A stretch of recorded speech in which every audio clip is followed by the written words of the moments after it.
নমস্কাৰ স্বাগতম জনাইছো আমাৰ ইউটিউব চেনেল শ্ৰীমন্ত মোটিভেটৰলৈ আৰু আমাৰ ফেচবুক পেজ শ্ৰীমন্ত দত্ত অনুশীলনলৈ। ইতিমধ্যে আমি বিজ্ঞান আৰু গণিত বিষয়ৰ দুটি সাক্ষাৎকাৰ আপোনালোকলৈ আগবঢ়ালো, অৰ্থাৎ আপোনালোকৰ শিশুটিলৈ আগবঢ়ালো। এইবাৰ হাইস্কুল শিক্ষান্ত পৰীক্ষাত কেনে ধৰণৰ প্ৰশ্ন আহিব, যিহেতু আপোনালোকে গম পাইছে যে পৰীক্ষাৰ পদ্ধতি বহু পৰিমাণে সলনি হৈছে আৰু বহুজনে আমাক তাৰ পিছত দাবী জনাইছে যে আমি ছাত্ৰ ছাত্ৰীসকলৰ কাৰণে আগবঢ়াব লাগে সমাজ বিজ্ঞান বিষয়ৰ ওপৰত এটি সাক্ষাৎকাৰ। আৰু সেই বিষয়ে আমি বিতংকৈ আলোচনা কৰিবৰ কাৰণে আজি এজন অতি উপযুক্ত বুলি কৈছোঁ মই, অতি উপযুক্ত আৰু এজন মেধাৱী যুৱক, কিন্তু বৰ্তমান সময়ত তেওঁ যুৱক হৈ থকা নাই, এজন শিক্ষকলৈ ৰূপান্তৰিত হ'ল আৰু তেওঁ হৈছে আমাৰ ভাতৃপ্ৰতিম শশাংক দাস। নমস্কাৰ শশাংক। আৰু শশাংকক আপোনালোকক পৰিচয় কৰাই দিলোঁ। শশাংক হৈছে শিলপুখুৰী উচ্চ মাধ্যমিক বিদ্যালয়ৰ সমাজ অধ্যয়ন বিষয়ৰ শিক্ষক। আহকচোন আমি পোনপটীয়াভাৱে শশাংকৰ লগত যিখিনি কথা আলোচনা কৰোঁ সেয়া আপোনালোকলৈ আগবঢ়াই দিওঁ। আচ্ছা, মই তুমি বুলিয়ে ক'ম আৰু ন। কথা হ'ল কি শশাংক, যে মই মোৰ জীৱনৰ বাটত বহু ছাত্ৰ ছাত্ৰী লগ পাইছোঁ। কোনোবা ধৰা ইঞ্জিনিয়াৰিং পঢ়ি আছে বৰ্তমান, কোনোবা মেডিকেল পঢ়ি আছে। তেওঁলোককতো আমি মেধাৱী ছাত্ৰ ছাত্ৰী বুলি কওঁ, কিন্তু সেই মেধাৱী বুলি ভবা ছাত্ৰ ছাত্ৰীসকলেও কিন্তু বহু সময়ত সমাজ বিজ্ঞান বিষয়টোক অলপ জটিল বুলি তেওঁলোকে অনুভৱ কৰে। কিয় অনুভৱ কৰে বাৰু? আৰু এই যিটো জটিলতা বুলি তেওঁলোকৰ মনত এটা ধাৰণা আছে যে এই বিষয়টোত অলপ জটিলতা আছে বুলি, সেই জটিলতাটো কেনেকৈ তেওঁলোকৰ মনৰ পৰা আঁতৰাব পৰা হ'ব? মানে মই বৰ্তমান অধ্যয়ন কৰি থকা ছাত্ৰ ছাত্ৰীসকলৰ বিষয়লৈ সুধিছোঁ। নিশ্চয়কৈ বহুবোৰ ছাত্ৰ ছাত্ৰীয়ে সমাজ বিজ্ঞান বিষয়টো জটিল বুলি ভাবে।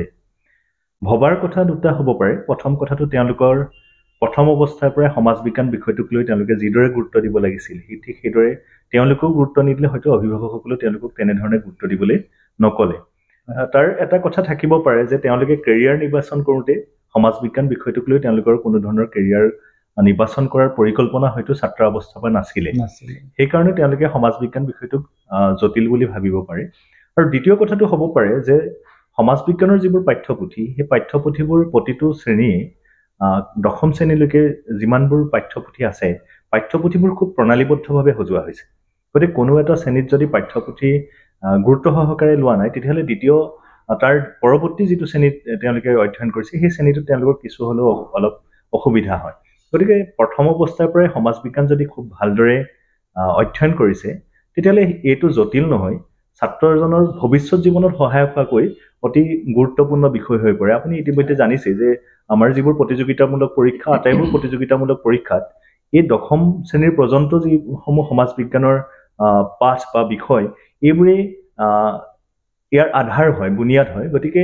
ছাত্ৰ ছাত্ৰীসকলে এইটো সুবিধা গ্ৰহণ কৰিব পৰাকৈ নিশ্চয়কৈ থল আছে। হয়, গতিকে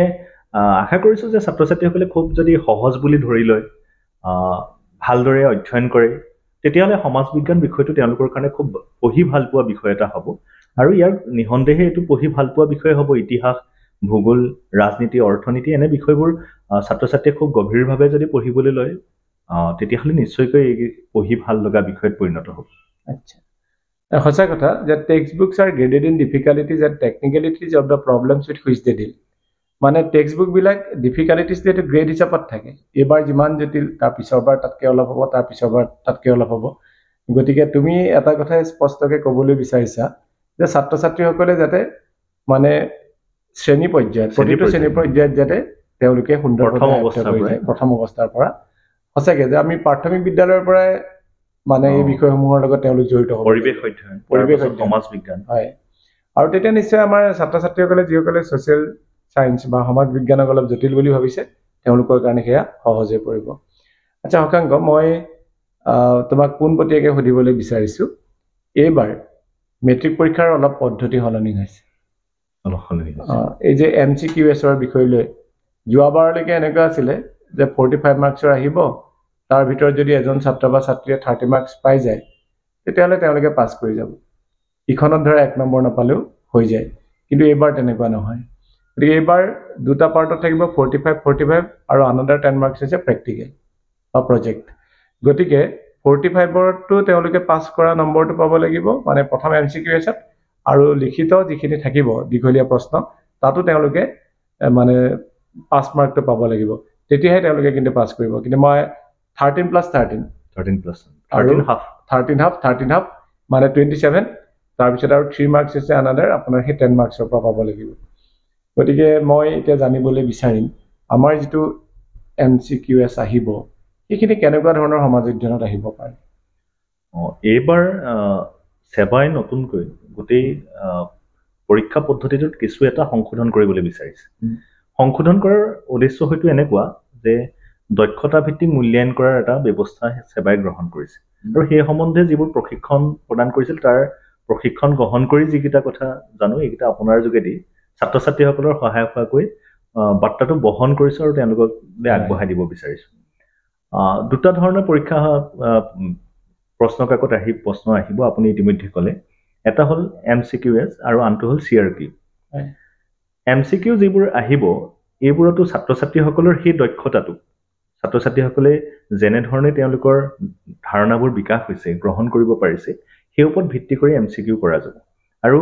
MCQ 7 প্ৰকাৰৰ আহিব ইতিমধ্যে আপোনাৰ এই চেনেলৰ জৰিয়তে যিটো বিজ্ঞান আৰু গণিত বিষয়ৰ যি দুটা সাক্ষাৎকাৰ হ'ল সেই সাক্ষাৎকাৰ দুটাত ইতিমধ্যে এই 7 প্ৰকাৰৰ MCQ বিষয়ে উল্লেখ কৰিছে আৰু সমাজ বিজ্ঞান বিষয়টোতো এই একে 7 প্ৰকাৰৰ MCQ আহিব তো সিম্পল MCQ আহিব সিম্পল MCQত আমি যিবোৰ MCQ দেখো যে এটা প্ৰশ্ন থাকে প্ৰশ্নটোত উত্তৰত 4টা অপচন থাকে তাৰ যিটো শুদ্ধ অপচন হেতুকে বাছিব লাগে এটো হল সাধাৰণ এটা MCQ সিম্পল MCQ গতি ইয়াত আমাৰ পাঠ্যপুথিৰ যেহেতু সমাজ বিজ্ঞানৰ প্ৰতিটো পাঠ প্ৰতিটো পৃষ্ঠাত প্ৰতিটো পেৰাগ্ৰাফত এনেকুৱা ধৰণৰ MCQ ওলাই গতিকে সমাজ বিজ্ঞান বুলি ক'লে তথ্য সমৃদ্ধ যেহেতু এটা বিষয় গতিকে ছাত্ৰ ছাত্ৰীসকলে সাধাৰণ MCQ বোৰ কাৰণে সাজু হ'ব লাগিব আৰু দ্বিতীয়টো MCQ হ'ল যে মাল্টিপল অপচনছ MCQ তাত দুটা বা তিনিটা অপচন বাছি উলিয়াব লাগে যিটো দুটা বা তিনিটা শুদ্ধ অপচন বাছিবলৈ দিয়া যায় ধৰা হোক এনেকুৱা ধৰণৰ এটা প্ৰশ্ন যে সুকুমাৰ বৰকাইতে ষষ্ঠী বিদ্যানত পুথিখনত কোন দুজন চিত্ৰকৰৰ হতুৱাই চিত্ৰ অংকন কৰিছিল তাত হয়তো 4জন চিত্ৰকৰৰ নাম দি থৈছে তাৰে দুজন বাছি উলিয়াব লাগে দিলবৰ আৰু দুসাই এই দুজনক বাছি উলিয়াব লাগে গতিকে ছাত্ৰ ছাত্ৰীসকলে সেই দুজনক বাছি উলিয়াব পৰাকৈ বাকি 4জনৰ মাজৰ পৰা মানে এনসাৰ কি আৰু ডিস্ট্ৰেক্টৰৰ মাজৰ পৰা এনসাৰ কিটো বাছি উলিয়াব পৰাকৈ তেওঁলোকৰ দক্ষতা বা তেওঁলোকৰ নলেজ তাক পৰীক্ষা কৰা যায় তাৰ পিছত আৰু এটা MCQ আহে হেতু সিকোয়েন্স বেস MCQ শুদ্ধ ক্ৰমত সজাবলৈ দিয়ে এনেকুৱা ধৰণৰ আহিব পাৰে যে আমাৰ স্বাধীনতাৰ পিছতে অসমৰ কেইবাখনো শিক্ষানুষ্ঠান গঢ় লৈ উঠিছিল শিক্ষানুষ্ঠান কেইখনৰ ক্ৰম সজাবলৈ দিব পাৰে ধৰক অসম চিকিৎসা মহাবিদ্যালয় গুৱাহাটী বিশ্ববিদ্যালয় শিলচৰ চিকিৎসা মহাবিদ্যালয় যোৰহাট অসম কৃষি বিশ্ববিদ্যালয় গতিকে এনেকুৱা ধৰণৰ ক্ৰম এটাও সজাবলৈ দিব পাৰে কোনখনৰ পিছত কোনখন কেতিয়াবা ডাঙৰৰ পৰা সৰুলৈ সজাবলৈ দিব পাৰে মহাদেশবোৰৰ নাম দিব পাৰে মহাসাগৰবোৰৰ গভীৰতাৰ এটা শুদ্ধ ক্ৰম সজাবলৈ দিব পাৰে গতিকে তেনেকুৱা ধৰণৰ এটা সিকোয়েন্স বেস MCQ আহে আৰু এটা MCQ আহে হেতু A পাৰ্টৰ লগত B পাৰ্ট মিলাবলৈ আহে সেই MCQটোত A পাৰ্টত যদি 4টা অপচন দিয়া আছে তাৰ বিপৰীতে B পাৰ্টটোতো 4টা অপচন দিয়া হৈছে গতিকে A পাৰ্টৰ কোনটো অপচনৰ লগত B কোনটো অপচন শুদ্ধ তাৰ তলত তাৰ কাৰণে 4টা অপচন বা বিকল্প দিয়া থাকে সেই বিকল্প কেইটাৰ পৰা ছাত্ৰ ছাত্ৰীসকলে শুদ্ধ বিকল্পটো বাছি উলিয়াব লাগে হেতু এটা তাৰ পাছত এটা হল শুদ্ধ আৰু অশুদ্ধ বাছি উলিওৱা দুটা বাক্য দিয়া আছে সেই বাক্য দুটাৰ শুদ্ধ নে অশুদ্ধ হেতু কি কৰিবলৈ ছাত্ৰ ছাত্ৰীয়ে বাছি উলিয়াব লাগে সেই ধৰণৰ এটা MCQ আহে আৰু এটা MCQ আহে উক্তি আৰু যুক্তি MCQ টো এনেকুৱা এছাৰচন আৰু ৰিজনিং তাৰ MCQ টো ধৰক এটা উক্তি দিয়া হ'ল উক্তিটোক যেটো কথা কোৱা গৈছে সেই কোৱা কথাটো যুক্তিটো শুদ্ধ হয় নে নহয় আৰু যুক্তিটোৱে উক্তিটোৰ সঠিক বিশ্লেষণ কৰিছে নে নাই কৰা এটো ছাত্ৰ ছাত্ৰীয়ে হেতু পৰ্যালোচনা কৰি উত্তৰটো কৰিব লাগে তাৰ অপচনবোৰ তেনেকৈ দিয়া থাকে যে উক্তি শুদ্ধ যুক্তি ভুল যুক্তি শুদ্ধ উক্তি আৰু যুক্তি দুইটা শুদ্ধ কিন্তু যুক্তিয়ে উক্তিৰ সঠিক বিশ্লেষণ বা ব্যাখ্যা কৰা নাই উক্তি আৰু যুক্তি দুইটা শুদ্ধ আৰু যুক্তিয়ে উক্তিৰ সঠিক ব্যাখ্যা বা বিশ্লেষণ কৰিছে তেনেকে ধৰণে আহে আৰু একেবাৰে শেষৰ 7 নম্বৰ যিটো এমসিকিউ সেই এমসিকিউটো ষ্টিমুলাছ বেছ এমসিকিউ কেতিয়াবা তাৰ কাৰণে এটা ইমেজ দিব পাৰে এখন ছবি দিব পাৰে ছবিখনৰ ওপৰত ভিত্তি কৰি প্ৰশ্নটো সুধিব পাৰে ছবিখন কি ছবিখনে কিহৰ লগত জড়িত ছবিখন মানে ধৰা হওক এনেকুৱা ধৰণৰ গোলকীয় উত্তাপ বৃদ্ধিৰ এখন ছবি দিলে সেই গোলকীয় উত্তাপ বৃদ্ধিৰ ছবিখনত তলত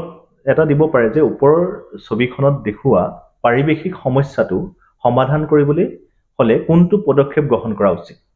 তলত 4টা পদক্ষেপ দিয়া আছে গতিকে ছাত্ৰ ছাত্ৰীয়ে প্ৰথমতে ছবিখন চাই ছবিখন বুজি ল'ব লাগিব বুজি লৈ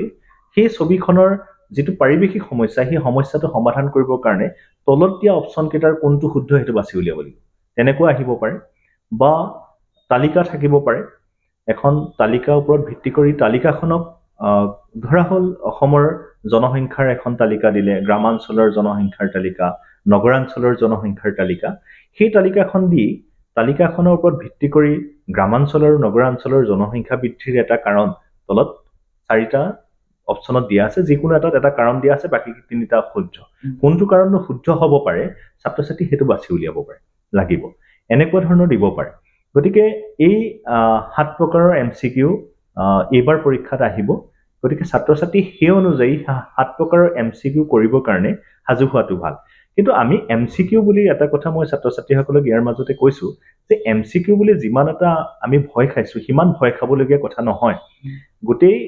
এমসিকিউ কেইটাই ইমান খুব যদি ভালকৈ পঢ়া যায় প্ৰশ্নটো যদি আমি ভালকৈ পঢ়ো বা প্ৰশ্নটোৱে কি সুধিছে বুজিবলৈ চেষ্টা কৰো তেতিয়ালে খুব সহজে কৰিব পৰা ধৰণৰ হয় গতিকে ইয়াত কিবা অসুবিধা হ'ব বুলি ভবা নাই আচ্ছা এইখিনি হৈছে আমাৰ এমসিকিউ বিলাকৰ বিষয়লৈ পাতিলো তাৰ যেটো সেকেন্ড পাৰ্ট আহিব সেই পাৰ্টটোৰ কোৱেশ্চন প্যাটাৰ্ন বিলাক কেনেকুৱা হ'ব পাৰে তাৰ আৰু যেটো পাৰ্ট আহিব বাকি 45 নম্বৰ আমাৰ শেহতীয়াকৈ দেখা গৈছে যে এমসিকিউৰ প্ৰতি যেটো ছাত্ৰ ছাত্ৰীৰ ভয় ছাত্ৰ ছাত্ৰীয়ে যিমান চিন্তা কৰি আছিল কিন্তু তাৰ বিপৰীতে এমসিকিউ যথেষ্ট ছাত্ৰ ছাত্ৰীয়ে ভাল নম্বৰে পোৱা দেখা গৈছে শেহতীয়াৰ সমহীয়া পৰীক্ষা বা ইউনিট পৰীক্ষাবোৰত কিন্তু তাৰ বিপৰীতে দ্বিতীয় যেটো পাৰ্ট সেই পাৰ্টটোহে ছাত্ৰ ছাত্ৰীসকলে কিছু পৰিমাণে হলঠেকত পৰিছে হয়তো প্ৰশ্নবোৰ বুজি পাবৰ কাৰণে তেওঁলোকে অসুবিধা পাইছে বা তেওঁলোকৰ সেই বিষয়বোৰত ধাৰণা মানে কনসেপচনটোৰ খুব শুদ্ধকে তেওঁলোকে ক্লিয়াৰ নাই বা আয়ত্ত নাই গতিকে ধাৰণা আয়ত্ত নথকাৰ কাৰণে তেওঁলোকে প্ৰশ্নটোৰ কৰাত অসুবিধা পাইছে এই দ্বিতীয় যেটো পাৰ্ট এটো কনস্ট্ৰাক্টেড ৰেসপন্স কোৱেশ্চন এটো ওপেন ৰেসপন্স কোৱেশ্চন বুলি কোৱা যায় মানে ছাত্ৰ ছাত্ৰীক প্ৰশ্নটো তেওঁলোকৰ দক্ষতা ভিত্তিক এটা প্ৰশ্ন সোধা যায় আৰু সেই প্ৰশ্নটো ছাত্ৰ ছাত্ৰীয়ে নিজৰ দৃষ্টিভংগীৰ ফালৰ পৰা তাক উত্তৰ কৰিব লাগে পাঠ্যপুথিৰ আধাৰত উত্তৰবোৰ এনেকুৱা উত্তৰ নহয় যে উত্তৰটো আমুকেই হ'ব লাগিব এটো নিৰ্দিষ্ট উত্তৰ হ'ব লাগিব বুলি পাঠ্যপুথিত তেনেকুৱা নিৰ্দিষ্ট উত্তৰ নাই ছাত্ৰ ছাত্ৰীয়ে নিজৰ দৃষ্টিভংগীৰ পৰা যেটো শুদ্ধ বুলি ভাবিছে আৰু যদি হেতু সঠিকভাৱে শুদ্ধ তেতিয়াহলে সেই উত্তৰটোৱে শুদ্ধ বুলি বিবেচনা কৰা যাব গতিকে এই যেটো ওপেন ৰেসপন্স কোৱেশ্চন হেবোৰত ছাত্ৰ ছাত্ৰীৰ দক্ষতা ভিত্তিক মূল্যায়ন কৰিবৰ কাৰণে এনেকুৱা ধৰণৰ প্ৰশ্ন সোধা গৈছে তাতো এনেকুৱা ধৰণৰ প্ৰশ্ন কৰোঁতো কৰবাত তালিকা ব্যৱহাৰ কৰে তালিকাৰ ধৰক মই অথনি আপোনাক অলপ আগত যেটো কথা কলো যে গ্ৰামাঞ্চল আৰু চহৰাঞ্চলৰ জনসংখ্যাৰ এখন তালিকা দিয়া আছে শেহতীয়াকৈ গ্ৰামাঞ্চলৰ তুলনাত চহৰাঞ্চলৰ জনসংখ্যা বাঢ়িছে আৰু গ্ৰামাঞ্চলৰ হ্ৰাস পাইছে এই যিখন তালিকা সেই তালিকাৰ ওপৰত ভিত্তি কৰি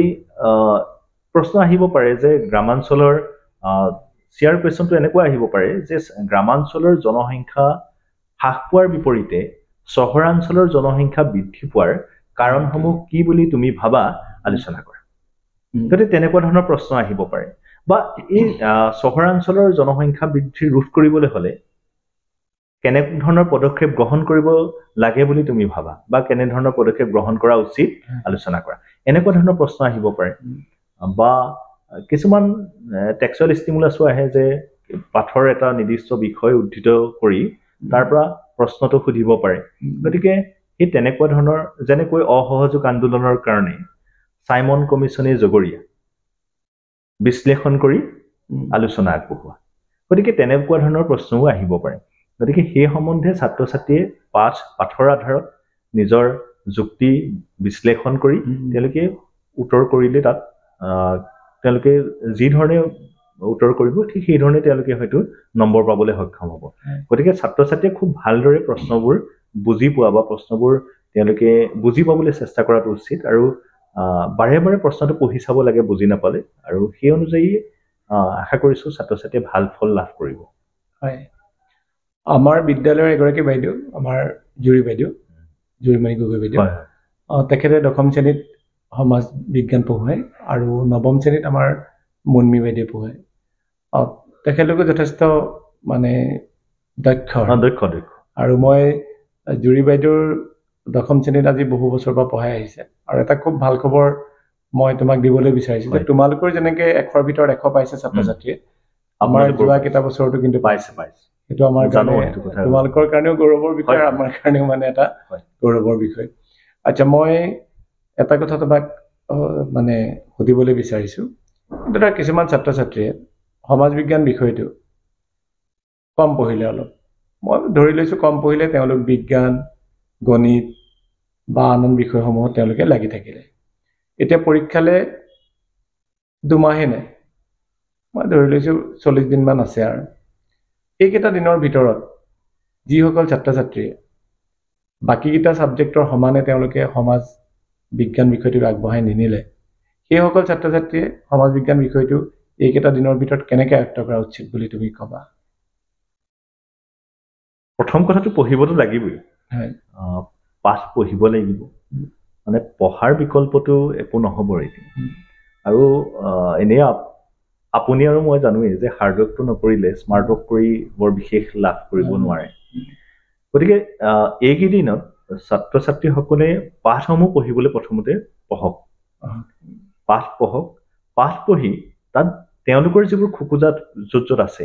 সেই খোকোজা থকা বিষয়বোৰ খুব ভালদৰে মনত ৰাখিবলৈ চেষ্টা কৰক আৰু এইবাৰ এই যিটো সংশোধনী মানে প্ৰক্ৰিয়া প্ৰশ্ন কাকতৰ সেই সংশোধনী প্ৰক্ৰিয়াটোৱে আগৰ যিবোৰ মনত ৰাখি প্ৰশ্ন উত্তৰ কৰাৰ যিটো ধাৰণা সেই ধাৰণাটোৰ পৰিৱৰ্তে ছাত্ৰ ছাত্ৰীয়ে বুজি প্ৰশ্ন উত্তৰ কৰাৰ ধাৰণাটোক বেছি গুৰুত্ব দিছে গতিকে সেইকাৰণে যদি ছাত্ৰ ছাত্ৰীসকলে এতিয়াও 2 মাহত পঢ়ি পাই তেওঁলোকৰ যদি ধাৰণাবোৰ আয়ত্ত কৰিবলৈ চেষ্টা কৰে শুদ্ধভাৱে তেতিয়াহ'লে নিঃসন্দেহে তেওঁলোকে ভাল ফলাফল পাব আৰু ভাল ফলাফল কৰাত কিন্তু বৰ জটিলতা বিশেষ নাথাকে বুলি ভাবিছোঁ বিশেষকৈ সমাজ বিজ্ঞান বিষয়ত তেওঁলোকে প্ৰথমতে বিষয়বস্তুটো আয়ত্ত কৰি লওক যিবোৰ বিষয়বস্তু যুক্তি সহকাৰে বিশ্লেষণ কৰিব লাগে সেইবোৰ ভাবক নিজে আৰু ভাবি তাৰ পইণ্ট উলিয়াই লওক কোনবোৰ কথাত গুৰুত্ব দিয়া যাব এটা প্ৰশ্নোত্তৰ কৰিবলৈ হ'লে সেই প্ৰশ্নোত্তৰৰ লগত জড়িত কোনবোৰ পইণ্ট আছে যে বিশ্লেষণ কৰিবলৈ হ'লে এইকেইটা কথাত আমি গুৰুত্ব দিব লাগিব ধৰা হ'ল অসমৰ অৰ্থনৈতিক উন্নয়নৰ সম্ভাৱনীয়তাৰ বিষয়ে যদি আলোচনা কৰা যায় সম্ভাৱনীয়তাৰ কাৰণে আমি কোনকেইটা বিষয়ত গুৰুত্ব দিম গতিকে সেই অনুযায়ী তেওঁলোকে যদি পাঠসমূহ নিজৰ আয়ত্তলৈ আনি ল'ব পাৰে বিষয়বস্তুবোৰ নিজৰ আয়ত্তলৈ আনি ল'ব পাৰে তেতিয়াহ'লে নিঃসন্দেহে তেওঁলোকৰ কাৰণে ভাল ফল এটা আশা কৰিব পাৰে তেওঁলোকে আশা কৰিব পাৰে একেবাৰে শেষত তুমি এটুকে ক'বা যে কোনেও ভয় কৰিব নালাগে লগত তেওঁলোকে মুখামুখি সমাজ বিজ্ঞানক ভয় কৰিব নালাগে সমাজ বিজ্ঞানক ভাল পাব লাগে সমাজ বিজ্ঞানক ভাল পাব লাগে আৰু এই কথাটো আপোনাক প্ৰথমতে আপোনাৰ ইয়ালৈ আহি আমি কৈছোঁ যে সমাজ বিজ্ঞানক ভাল পালে ভৱিষ্যতৰ কেৰিয়াৰ নিৰ্বাচনত কিন্তু সমাজ বিজ্ঞানে সাহস হৈ থিয় দিয়ে যিমানবোৰ কম্পিটিটিভ এক্সাম হৈছে বা আন যিবোৰ পৰীক্ষা জৰিয়তে আমাৰ নিয়োগৰ যিবোৰ পৰীক্ষা সকলোবোৰ পৰীক্ষাত সমাজ বিজ্ঞানৰ প্ৰশ্ন আহিবই গতিকে সমাজ বিজ্ঞানক যদি ভাল পায় সমাজ বিজ্ঞানে ভৱিষ্যতে সমাজ বিজ্ঞানে ভাল হোৱাত সহায় কৰিব মই এইটো প্ৰমাণ পাইছোঁ কাৰণ মই যেতিয়া APSC ভাল ধৰণে উত্তীৰ্ণ হোৱা শিক্ষাৰ্থীসকলৰ লগত বা পৰীক্ষাৰ্থীসকলৰ লগত মই কথা পাতিছোঁ তেতিয়া তেখেতলোক কোনোবা MSc কোনোবা BSc কিন্তু তেখেতলোকে যেতিয়া ছাবজেক্ট চইচ কৰে এটা ছচিয়লজি ছাবজেক্টটো মই পাইছিলোঁ পলিটিকেল চায়েন্স হয় গতিকে বহুতে ভাবে যে আৰ্টছৰ ছাবজেক্টবিলাকত অলপ স্কোপ কম আছে কিন্তু সেইটো নহয় বহুত বেছি আছে আৰু এনেও ইতিহাস ভূগোল এইবোৰ পঢ়ি ৰস লগা ৰস লগা ইতিহাসটো সাংঘাতিক পঢ়ি ৰস লগা বিষয় আৰু বিশেষকৈ নৱম আৰু দশম শ্ৰেণীৰ ইতিহাসত অসমৰ আহোম যুগৰ শেষৰ সময়খিনি ব্ৰিটিছসকলৰ আগমনৰ এখন সময়খিনি উপন্যাস পঢ়ি থকা নিচিনা লাগে হয়। আৰু আমাৰ স্বাধীনতা সংগ্ৰামীসকলৰ বিষয়ে খুব এবাৰ দুবাৰ ভালকৈ পঢ়িলেই গোটেই কথাবোৰ মনত ৰাখিব পৰাকৈ সহজ হৈ যায় গতিকে ছাত্ৰ ছাত্ৰীয়ে খুব ভালকৈ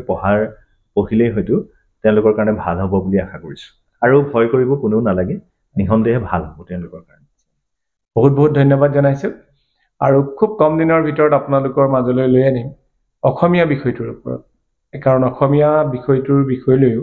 বহুতে আমাক দাবী জনাইছে যে সেই বিষয়টোৰ কাৰণেও মানে এনেকুৱা এটা সাক্ষাৎকাৰ আগবঢ়াব লাগে আৰু মোৰ ভাল লাগিলে আমি খুব কম সময়ৰ ভিতৰত